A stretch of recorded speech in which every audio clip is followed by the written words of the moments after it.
My name is Mark Simone. For those who don't know me, I have been a realtor for about 19 years now. Next week will be my 19-year anniversary. Yeah. I don't break stuff before that. Do not bump the owl. Yeah. Melissa will come back. So I started a sales team back in 2016. But this whole series is near and dear to me because I have been through a shift before, and we are here. We've been talking about it now, I feel like, for probably 6 years. And there's a saying that, like, if you say it long enough, eventually you're going to be right. And I think this is the time. We are seeing a shift now. What a shift means, very different to different people and different shifts. There's always different shifts. There's never the same shift. So I say that first and foremost to dispel any concerns or rumors that the shift that we're experiencing or that we're heading into will have the same feel as the shift that we may have seen 10, 12, 14 years ago. But today, our topic is lead capture and conversion. So we're going to jump right into it because there's a lot of material. We only have 1 hour. Lead capture and conversion is the pinnacle of everything else that we do. If we think about that triangle in the MRIA book, we have leads, listings, leverage. It all starts with leads. In fact, I was having a conversation with a young guy who started a team recently and has failed forward and is back being a solo agent. And I asked him, I said, well, what was the thought process there? He said, well, I realized I didn't have enough leads to have a team. I felt so much pressure to provide value in other areas because I didn't have leads. It's a great observation to get to, because if you don't have the leads, then it's tougher to get listings and it becomes way more challenging to get leverage.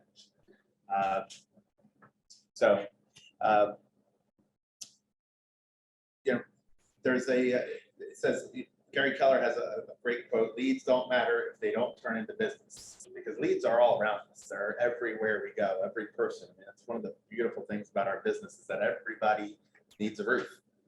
So, it provides a massive opportunity for us. If I can get my clicker working. Is it flipped on the side?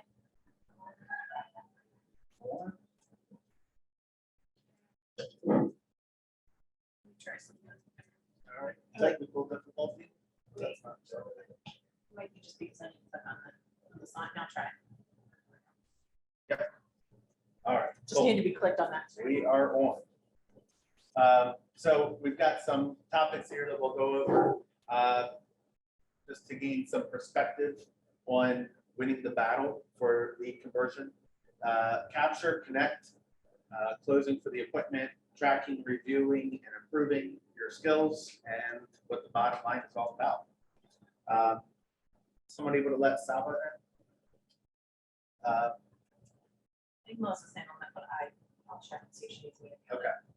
All right. So first and foremost, capture and conversion systems work in partnership with lead generation. What's that? What does that mean? I know we got 11 people there. We got a couple people here. I want this to be kind of interactive. So please, I don't want to stand up here and just talk for an hour. I want to make sure people are hearing me. What does that mean? Capture and conversion systems work in partnership with lead generation.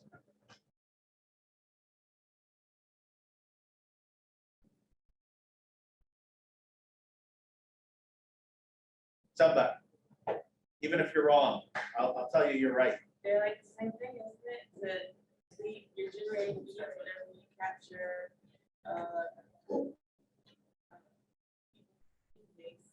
you convert them into leads, right? Correct. The key there is that we capture them and put them into a system. I think it's really very easy. I mean, we go out every day, we're having conversations with people, and we're creating leads, whether we realize it or not, if we put them in a capture and conversion system. Otherwise, we're just having conversations. Like, go to your, the dry cleaner, dropping off clothes to the dry cleaner. First of all, is a dry cleaner a potential client? Yeah. So are you more likely to be able to convert someone like that if you have them in a system versus just dropping off your dry cleaning and having a passive conversation? Yes. Of course. Market factor. This is a big key for shift here. Is fewer leads put a premium on improved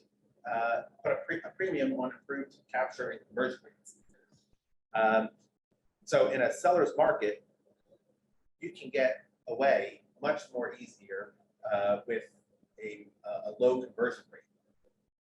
In a buyer's market, if you have a low conversion rate, you're in trouble. And in the last, I would argue in the last 9 years, if not 10, we've been in a seller's market. And being in a seller's market hides a lot of things, hides problems.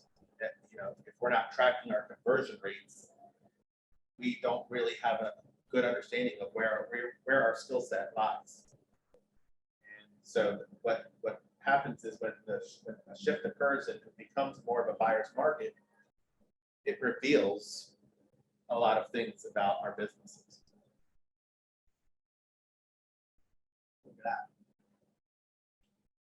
I just said that, right? Does everyone understand? Does anyone not understand this slide here? Why a lower conversion rate can produce a large number of sales in a seller's market?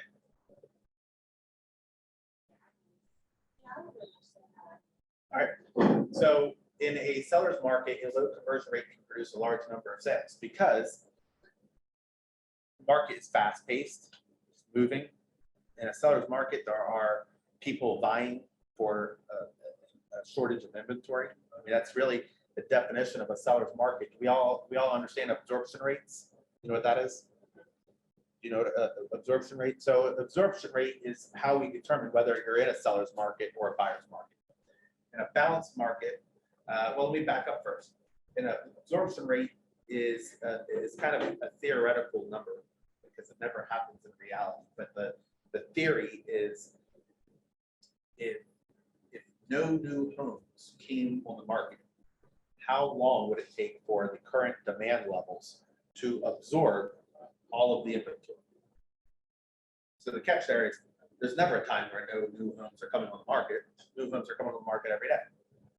So it is strictly a theory, but the number there is if the balance is a six-month number. So for example, if you take a certain area, and it could be a neighborhood, it could be a county, a city, it could be a state, it could be the country. If you take that area and you say, all right, how many homes have sold in the last 6 months? Let's just say there's 100 homes that have sold in the last 6 months, and we look at how many homes are on the market right now in that same area. If that number is equal, that's a balanced market. Okay. If that number, if we had 100 homes that sold in the last 6 months, and there are 600 homes on the market right now, that would show that we have a very much of a buyer's market. There's way more inventory than, there's way more inventory available than there is demand. If there are 100 homes that have sold in the last 6 months and there's only 10 homes on the market, that would be an extreme seller's market. So that's the absorption rate. And that's important to understand. That's how we determine whether we are in a seller's market or a buyer's market. Last 10 years, we've been in a seller's market. And because of that, because of the demand levels being high, and we've seen typically in a seller's market, you see the number of units increase. In fact, if you look at historically at the last two cycles that we've gone through, during the seller's market, we've seen the number of homes sell increase by about 30%. In a buyer's market, which we can go back to 2010, 2011, and even early 2000s, you'd see that the inventory is, or the number of homes that have sold is down about 30%. So the nice thing too is it's important to recognize that even in the worst markets that we've seen, which I would say 08 to 11 is probably everybody's worst years. The number of units that sold was down about 30%. Not like it went away, not like homes weren't there to sell. It went down 30%. So does that help answer though? Do you guys understand this piece here in terms of why? So it can produce large number of sales, but it doesn't necessarily mean large. Well, as a whole, not necessarily, look, and this is the whole key. This is why we're here in this class. This is why we are, committed to learning and improving on our craft. Because market trends as an industry are just that. They're a market trend of an industry. But then there are people who buck the trend. There are people who get out of the business altogether. And then there are also people who will excel and double their business in a down market. And there is correlation between people who are studying their craft and doing the latter versus people who aren't studying their craft and doing the former. So you're in the right room. So shifting markets, test your skills in lead capture, connecting with leads, closing an appointment, cultivating leads, and holding your team accountable. How does it hold your team accountable? How does shifting markets test your skills and holding your team accountable? Monitoring the process. Monitoring the process. What do you mean? So, making sure that the people on your team are doing lead gen, are converting it a certain percentage, monitoring the activity to make sure that we're doing the right thing to capture and cultivate leads. Thank you. How do all of these things, capturing leads, connecting with leads, closing appointments, cultivating leads, how do you know if you're doing these things at a higher level, if you're improving your skills or not? How do you know? When you have the tracking. What's that? When you have the tracking. When you have the tracking, right? You need to have tracking. If we're here in this room and committed to improving our businesses, we have to start and understand that it all starts with tracking. Without tracking, and at the beginning, tracking seems tedious and pointless because you have nothing to compare it to. But I promise you, over time, that's where the power, the consistency of tracking your numbers, you really do get to see where your skill sets need to be improved. We do that as our own team. I do it individually. We'll get into that a little bit. Be prepared. So scripts, role play. These are fundamental pieces to being able to improve these skills.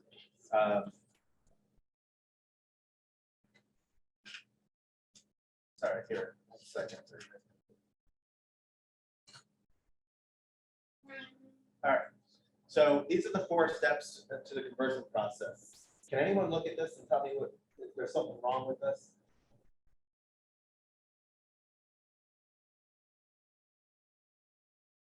Make sure people are on their toes here. There's 2 connects. Yeah. What should be up there? KWU. I hope someone from there is listening. What should be up at the top of this? This is a funnel. What's at the top of the funnel? Next. Well, that's one of them. That's the form. What's that? Contact? Contact and connect. Synonymous. How do you even connect with someone? Conversation. You have to do it. Capture the lead first. So it's lead capture. That's the top of the funnel. Then you connect with them, then you cultivate them, and then you convert. Make sense? I thought they were just really pushing, like you have to connect with them more than once. Connect. Like I thought that was part of it, be like, That's what you're not, I thought. I was like, they really want to show that Yeah. you connect with them and then you have to nurture it, so you connect with them again. That's where I thought we were going with it. All right, so this is, is anyone forced to be here? Are you forced to be here? Yes. Wait a minute. I'm here against my will. You are the prisoner. Congratulations. Has to be there, doesn't want to be there, and doesn't know why they're there. They don't engage, they spend class time catching up on their emails, they escape by spending time in the hall, on their phone, they hold on to their limiting beliefs. Hopefully we don't have too many of you guys there. The vacationer is why we have a lot of people, I tell you. And hopefully we don't have any of those here either. But that's at the top of it is very clear. A day in training is better than a day on the job. You know, there's a lot of folks who just like to go to trainings, but we have to implement it. And that turns you into the explorer. So hopefully we have 15 people online here that are explorers. So please, you know, to be an explorer though, you got to do some of these things. You have to listen attentively. You have to ask meaningful questions, take notes, participate. All right. So you online folks, I'm talking to you because I haven't heard a peep. Now it could be because our volume is on mute. Has anyone tested that? Anyone say hello so I know that I can hear you? Somebody in the chat. Hello. Hello. Hello. All right. All right. They can listen in, but they can't always All respond. right. But yeah, people can come off mute. It would be good to Yeah, hear you. And feel free. Feel Yeah. free. All right. So we're going to get right into capturing here. So think about who we want to capture. Instead of being all the things to consumer, and consider what your unique selling proposition is. You know, who are we trying to capture? Trying to capture a buyer, trying to capture a seller. Is there some type of niche or niche clientele that you're trying to reach out to? Or are you just trying to cast a big wide net? Like sending bulk mail to, you know, 10,000 people, hoping that something sticks. You know, the more clear you are with who you want to capture, I think it actually lowers your cost per lead acquisition when you know who you're trying to capture. And this is pivotal here, finding the motivator. This is, I think, the trickiest part of a shift, especially coming off the last shift. You know, that there's a whole adage, this is how we get paid, by finding a ready, willing, and able buyer. You know, I don't know if anyone's had a listing, for example, where you do your job. In fact, our jobs typically we get compensated upon finding a ready, willing, and able buyer. So technically, if there's a default, if a buyer defaults, technically we're still due our commission. You know that? You know that, Jeff? Have you ever held a seller to that standard? No, neither have I. But the ready, willing, and able part is a critical component. And one of the most frustrating things about the last shift was that there were a lot of people who had two of these, but not three. So you'd have somebody who was, you know, it was usually willing or able that was missing. We had people who were totally willing to jump into the market but couldn't qualify. They either didn't have the down payment requirements or the credit scores or the debt to income ratio, or they had those things and they were fearful of the market because it was going down. You know, so a buyer would say, well, I'm ready, I'm able to buy, but if I wait 2 months or 6 months or a year, I get a better deal. Very challenging to deal with that, especially when, because we are in a buyer's market, keep in mind, the number of units were down 30%. So when you had a lead that was ready, you got excited. And then you found out that they were willing, that was even more exciting. Then you found out that they weren't able. Were you around for that part? No. I don't know if anybody here was a part of that shift, but that was an everyday thing. Every lead here, every lead that we come across fits into these categories: now, future, or never.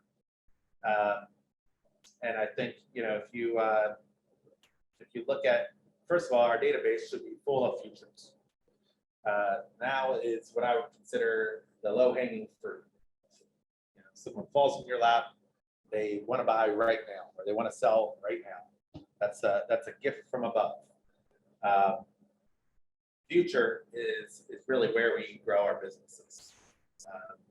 And this is where lead cultivation takes place. This is where lead cultivation can take years. And I can tell you personally, this year, about a third of our listings have come from leads that have been cultivated between 2 and 7 years. If we were just looking at that now business, a third of our business would be gone. And obviously, there's a lot that are 6 to 12 months, but I don't even consider that long-term nurtures.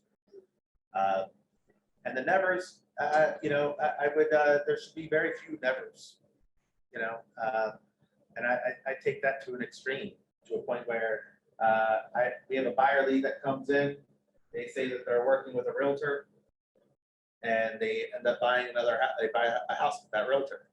That's not a never, that's a future. Because now I set my own tasks up to make sure that we follow up with that person. We can figure out where they bought, how much they bought, what day they bought. And we're the ones calling them to wish them a happy home anniversary when year 1, 2, 3, 4, 5, however long it takes. But they are not a never. The never is someone who I choose, who I say, I don't want to work with that person. That's a never. That's really like the only nevers. Yeah. You know, and usually those are the same people who ask to not be contacted. That being, well, I won't even get it. I won't even go in there, but because I've made some sales from people who've asked to not be contacted too. Who do we want to capture? I want to get some participation here from you guys online who are able to talk. So think about this here. Who are your preferred customers? What are their profiles?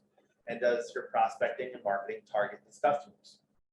So can someone that's joined us online here chime in and tell us, you know, who your targeted customer is? Yeah, I'll share. So my current target customer is first-time home buyers, particularly in the PG County or DC area. Awesome, awesome. And do you do any prospecting for those particular types of customers or clients? Yeah, so I started doing first-time home buyer events. Well, actually, I have my first one next Saturday, to kind of just grab more into that demographic. Awesome. And how do you find those people? So my current plan is reaching out to my team's database, door knocking around rentals or other rental listings in the area, and then as I do like rental open houses, sharing the information for the first time home buyer event at those as well. Awesome. Well, thanks for sharing that. I piggyback that one tactic that we've used in the past for first-time home buyers is we would mail blast basically to apartment buildings.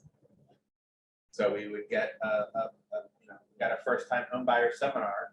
We'd send it, and we would target certain buildings that we knew had nice price points. You know, so we weren't really, we want to get the best bang for our buck for our marketing efforts and for our seminars. And so we would target certain buildings that we knew were, $2,500 a month or up, or $2,000 a month or up. And we knew that everybody that was getting the postcard was a renter. Now, if I had just blasted the whole zip code, we would have had 40% of them going to homeowners who were not first-time home buyers. So it would have been totally, I wouldn't say ineffective, but inefficient. So these are some of the methods of capture. So we got sign calls, the IVR 1-800 numbers, There are still some people who do offers in newspapers and magazines, I guess. Certainly newsletters and postcards, open houses, outbound calling. Outbound calling is interesting. That is on here. What is outbound calling look like? Can be cold calling. Maybe cold calling. Zip code, what's it called? Circle prospect. So, yeah, that's outbound calling. Now remember, we're talking about capturing the lead. Outbound calling could be expired for sale by owners. I think for sale by owners are the best because you can find out their name easily. You can find out their number because they're advertising. So, yeah. IVR. Well, I can't tell you what IVR stands for, so don't ask me that. But there are 1-800 numbers, like if you see on riders on some signs, like for more information on this phone, call 1-800 so and so, or text 453 to 678, and it captures that information, gives you the person who's inquiring their phone number. Not always their name, but you get different ones will capture different bits of information. Interactive voice response. Interactive voice response. Thank you. Who had that answer? Google. Oh, Google. Thanks. You're busy. I have my computer. That's fine. Phone calls. So these are just some tips to be more effective when you're answering calls. First of all, you want to answer inquiries quickly. You want to answer quickly. You want to speak warmly, confident, with enthusiasm, quickly for an online lead. What is quick?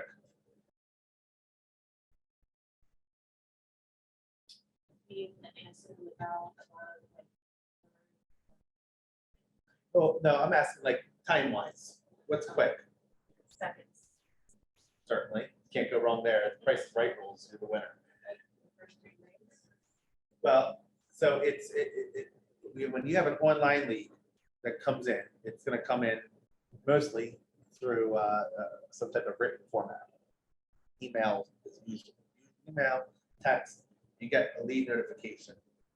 Online lead response time, 5 minutes or less. 5 minutes or less is like the bell curve here for converting leads. The numbers are staggering.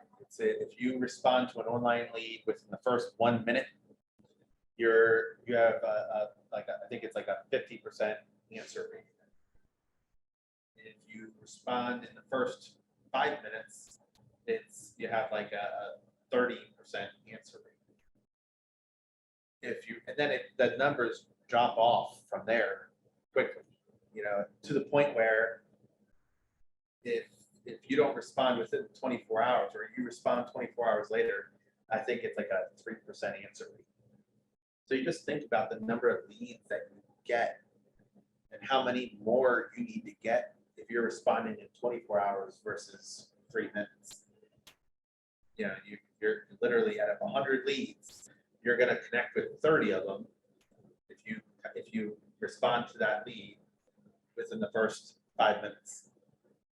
If you wait till the next day, or wait till that night, 5 hours later, 6 hours later, out of those 100 leads, you might connect with now 10 of them. So now I need 300 leads like that to equal out the 100 that are responded to within 5 minutes. See it? See how that works? Am I boring you, Erica? All right. It's all right. Systematize your capture. So we want to have all of our leads in our database. It's such a fundamental thing. And they have here, to put them offline on paper or online on a computer. And I will say right here loud and proud, don't do it on paper. Don't do it on paper. Paper gets lost. Paper has to be, you know, when you want to convert something, you have to rewrite everything, have it online somewhere. It doesn't matter, you know, if the worst case scenario, you have it on an Excel spreadsheet. But if you have an Excel spreadsheet, talk to me and let's get you into something else. Yes. Something that works for you. Yes. Yes. Yeah, there are so many tools that allow you to do so many different things and automate your life and automate your contact when it's online. You know, they say that the best database is the one that you use, and that is absolutely true, and it should be online. You have something? I was just agreeing with you. Oh, okay, thank you. Thank you for that.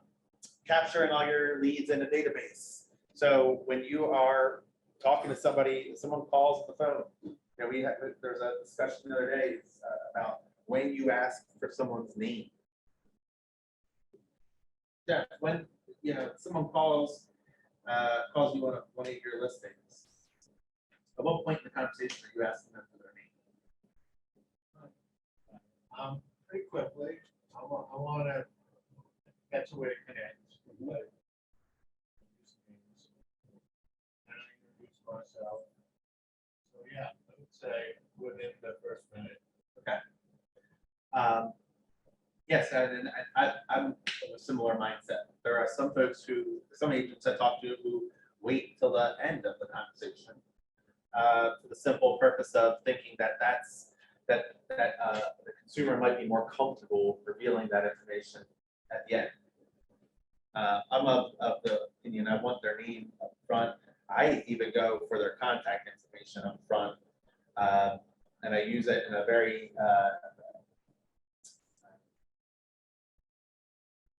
I would say the best word, in a way that just doesn't seem like I'm stepping on their, like I'm aggressively asking for too much. It's more of like, you know, just in case our call gets dropped. What's your name? What's your phone number? And I will even ask what your email is in case our phone is dropped. Now I have all that information. Now at that point, like if our phone does get dropped or whatever happens, I have your contact information because the database is awesome. Rachel, while I'm talking, I realized I left a picture. There's a piece of paper that's in a frame on my desk. Bring it in. Can you bring it in? Yes. Because I want to go over that with everyone. Picture for me. Newspaper. Got it. Yep, it says flow of conversation. All right, cool. Very good. But this is, you know, everywhere we're going, you know, we have the opportunity to meet people and get their contact information. You know, people say, oh, I don't know, how do I build my database? Well, you talk to people. Yes. Well, who are you talking to? Like, get their information. Like, I use, you know, my mode of building my database looks different than it did, say, 10 years ago when I was single and had no kids. I would be at a bar often, and I would be out meeting people and at networking events that, you know, it was, you know, every night there was a networking event. And every night I'm getting people's names and contact information. I'm taking their cards and getting rid of them, throwing them away as quickly as I can because I hate business cards. But I would take them, put the information in, and then throw it away. Now, my lead gen looks like, you know, going to my kids' birthday parties and sporting events. What's that? Just try to come back to. It's the cost per the value per lead is higher. Thank you. It's not as fun, but I guess to each their own.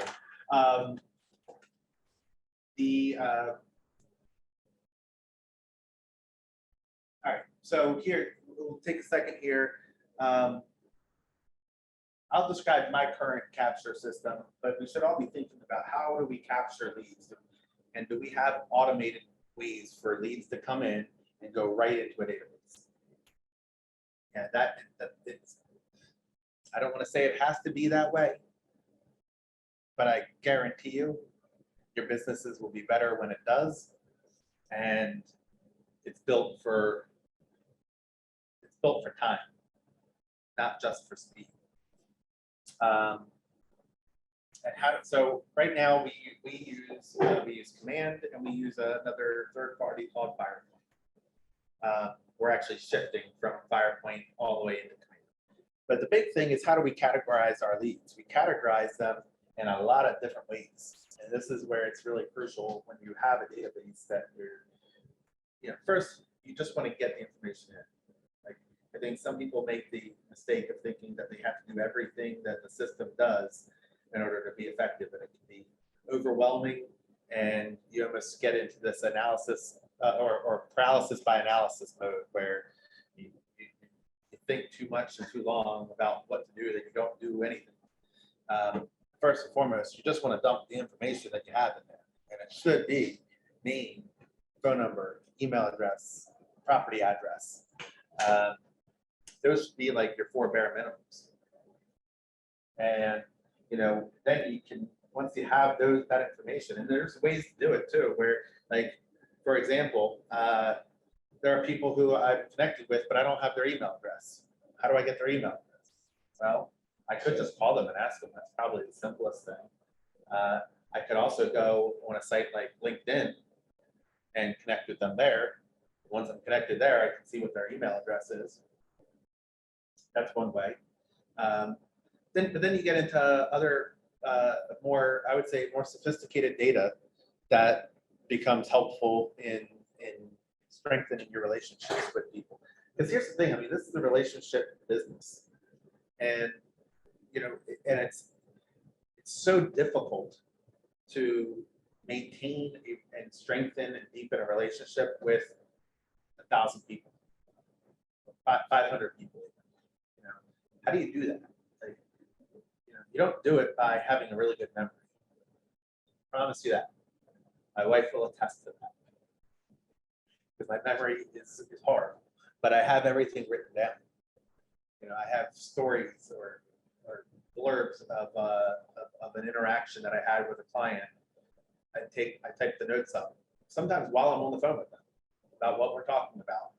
Click send or click save, and then move on, and then call them 3 months later or 6 months later and reference that conversation. They'll remember it after I bring it up, but they would never have remembered it if I didn't bring it up, and I would never have remembered it if I didn't have it written down. But they're like, oh wow, yeah, that's right, I remember that. And like, I'm impressed that you remember that.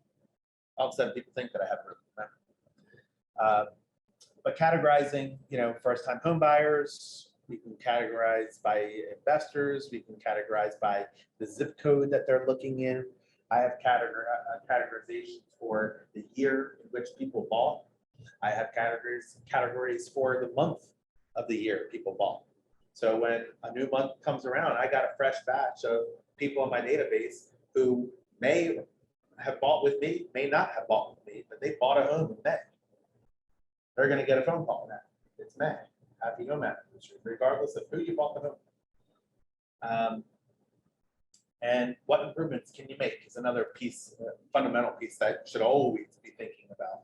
So again, once you have that basic information in there, it's how can I make this more useful? How can I get more out of my database?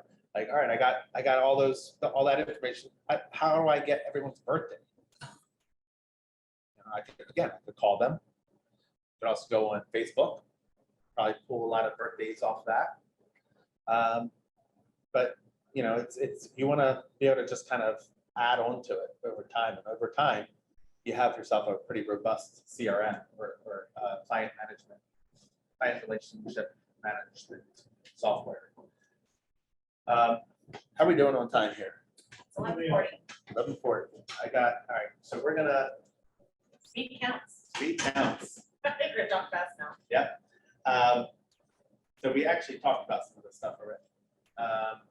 We want to be able to identify who's motivated. We want to set the appointment up. Setting the appointment up is it sounds like such a basic piece to this, but so many of us are afraid to ask for the appointment. we're afraid to ask for the business. Can I ask you something about that? Yeah. So my strategy is to come from contribution. Mhm. So I always try to leave the homework, because then I'm actually already working for you. So sometimes when I'm trying to set up an appointment, I'm digging in, trying to figure out, what their needs are, giving myself a little bit of a commitment to them. Oh, I see you're interested in selling your home. You're concerned about the conditional, let me get a contractor in there, and then I go for the appointment. See what I'm saying? How do you do it? Well, it's kind of an open-ended question. It depends I on the love kind of client. open-ended questions. It kind of depends on the client that you're asking for, but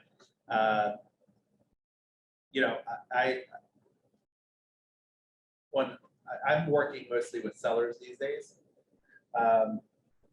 and my typical way is to say, look, the smartest sellers that I work with will have me come out, and we begin this working relationship months before you're ready to sell. That takes away a lot of the, like, well, I'm not looking to sell right now. Like, we don't need to meet right now, or I don't need to sign right now. Like, we can do that in a couple months. I preemptively say, and it's the herd effect here, by saying the smartest of my clients Yeah, I love do that. it this way. I love those 3 words. Yeah. That you just said. And so what that does is somebody says, well, I think I'm smart, or at least I want to be smart. So I'll do what your smart people are doing. So it's kind of a low threat type of way. Yeah, it's not heated. Right. And that kind of goes into what I wanted to be able to share. It's a little off the curriculum here, but so I have this thing. I don't know if you guys can't see it, and I can definitely get our team to send you an email with what we have here. But this is a picture frame that stays on my desk every day. And and every day, still to this day, 19 years in, I still have 2 hours a day dedicated towards calling my database. Whether that's for lead generation, most of it's lead generation, some of it is lead follow-up. It's usually 2 hours a day for lead gen and an hour a day for lead follow-up. But this is a daily reminder to me of best practices, especially for new leads that are coming in. And I'll share with you, first of all, this whole technique should last about 10 minutes. When you have a new lead on the phone, that call should take about 10 minutes. If I have a call that takes 2 minutes, it's probably not a very good call. But my first 3 minutes of the phone call, so I break it down into 3 sections here. The first 3 minutes is coming from curiosity. The 4th through 10 minutes is building a connection. And then right by the 10-minute mark, I'm starting my collaboration process. So I'll explain what those pieces are. The curiosity piece, first 3 minutes, I'm matching their disc. So I've got to figure out what their disc profile is, and I mirror and match. Motivation, I want to understand. I want to understand their timeline. I want to understand their ability to purchase and whether they have an agent. If anyone's had a 10 or 15-minute conversation with a client or a prospective client, and then at the very end of that 15-minute call, you find out that they have an agent, you just wasted 15 minutes of your life. Yeah. So I find that out very early on in a very non-threatening way to find that out. And actually, it's a little bit more precise of a way, rather than saying, are you working with an agent? It'd be very easy for someone to say, yeah, like someone showed me a house, or I've been talking to somebody, so yeah, I'm working with an agent. Or they might even have they think that they are working with an agent. The question I ask is, are you committed to an agent yet? Have you committed to an agent yet? Meaning, has there been something signed?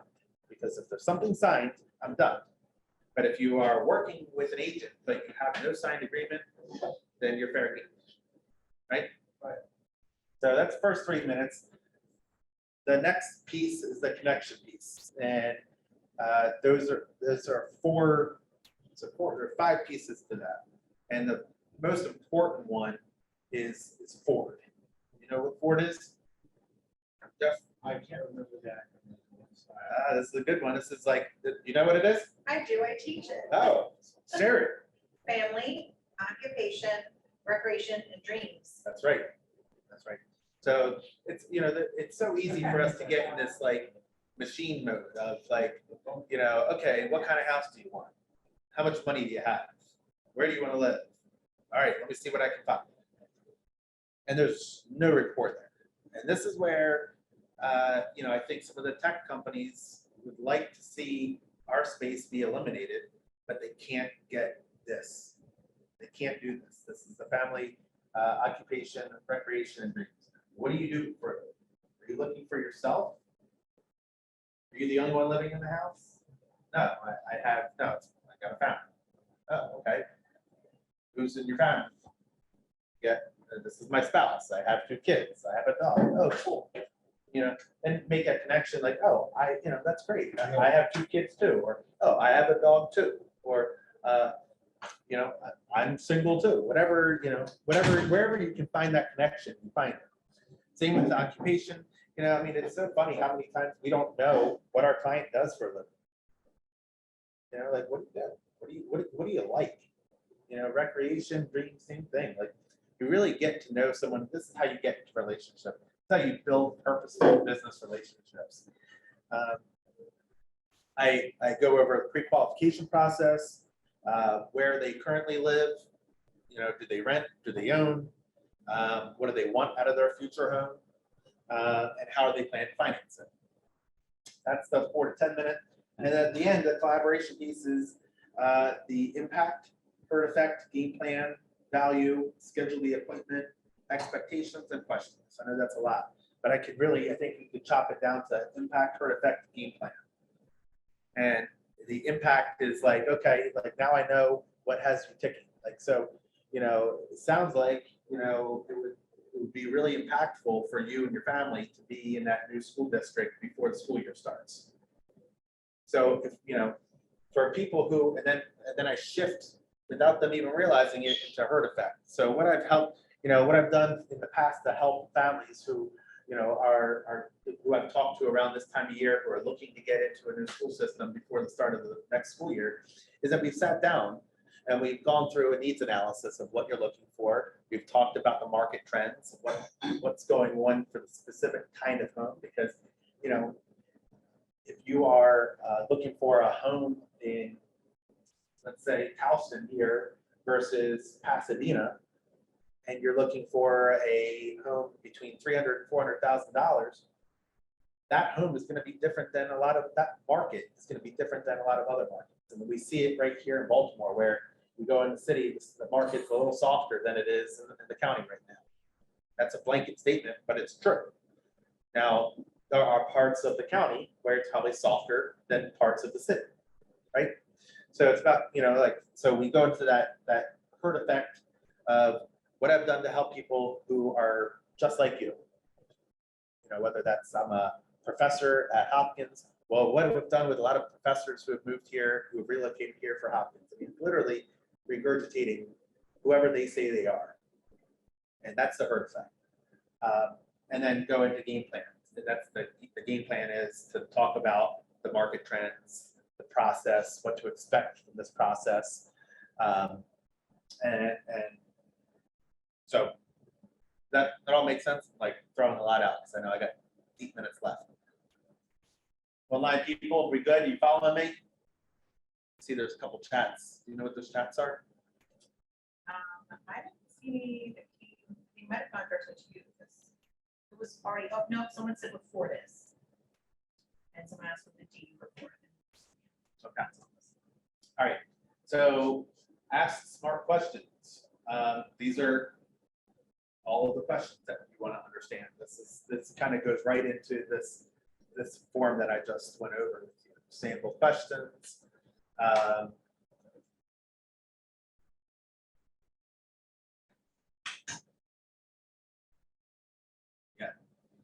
Yeah, and asking for the appointment, it's a no-brainer here. It's 50% chance of getting a yes right there. All right, we're gonna jump right into Cultivate here. So cement, actually, you know what? Before I start this section here, I know we got 5 minutes. What kind of questions? Do you guys have any questions right now so we don't go over in time? Anybody online? I'm gonna keep going. I'm good for now. Okay. I have a question. I'm not online, but I still have a You question. Yeah, you count. So what might be nice to hear is some, when you get opposition to moving forward, do you have some telltale, like some go-tos that you use for opposition? Well, it really depends on, so the question was, do I have some go-to lines to use when I get some opposition? And I assume you mean opposition to transacting. To moving, yeah. to Whether moving it conversation sell or forward. buy. Yeah. Do you mean like people who are weary of doing anything or weary of working with me? Well, either one, I think both come up. All right, well, to the market piece, I think it's important that we are able to have higher level conversations with our clients about the real estate market in general, and then also very specific local conversations. And I always preface it because I think there are a number of people out there who have their detectors up that they're talking to a salesperson. And and that we are just here to sell them something. And so one of the one-liners that I always tell people is that and this is where, it doesn't matter if you've been doing this for 19 years or for 3 years, but the obvious piece is that if you're in this room, you intend to be in this business for some period of time ahead of it now. And so, I've always found it disarming to just say, hey, look, I don't care if you want to sell now, great. If it's not the right time, this is for buying too. If you want to sell or you want to buy now, great, we're here to help. If not, that's fine too. Whether it's a year from now, 3 years from now, or 5 years from now, I've been doing this for X amount of years, and I'll be doing it for many more years ahead of that. So my goal is not to get you to do something today. It's just to give you the best information possible so that when you are ready, when the time does make sense for you, that we're your people. So it's not a hard sell to get someone who doesn't want to do something today, to get them to do something if it's not the right move. We do go through more detailed cost benefit analysis oftentimes. In fact, I was just going over that with some folks here in the office that found it pretty valuable. I'll share that with you. But that's, when we have people, especially in this market, that are thinking about selling an investment property. Obviously, we're at all-time high seller markets right now. And the biggest juxtaposition that people find themselves in is when they think about oh my God, my house, what I could sell my house for now, it's great. Except, where am I going to go? I have to buy something else in this ridiculous market.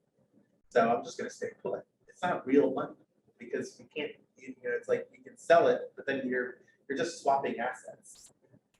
Now, an investment property is not the same.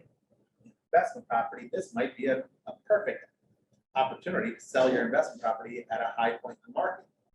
And you don't have to swap it with a lateral, like a nicer house or more expensive house. You can do it with strictly an investment in mind and where's the best cash flow return. So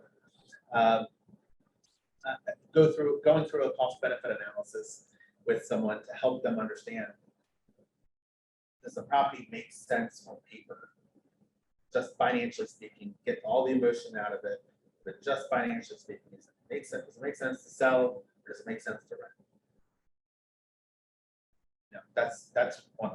And then, in terms of working with me as opposed to someone else. And I think, particularly, in this market, I mean, one of the things I say is that, like, look, you're going to pay a realtor no matter what, and you're going to have the crazy thing about the discussion about commissions and commission percentages is that they're relatively all very close to each other. And when consumers are making decisions of who they're going to work with, oftentimes it's about a 0.5% or 1%. And without giving much thought to the value of experience and professionalism, and it's at a cost, and that cost is usually not 1%. It's very easy in this market and in any market for that matter, for the slightest little mistake to cost you a couple percentage points and you not even know.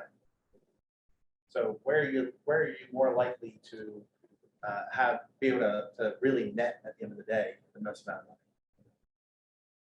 Does that answer your question? Any other questions? I'm happy. We didn't miss that much, actually. We only missed a few slides. But I'd be happy to have you guys, be able to provide you guys my contact information, my email address. It's Mark, M-A-R-K, at thesimonegroup.com. And that'll be posted on the chat here too.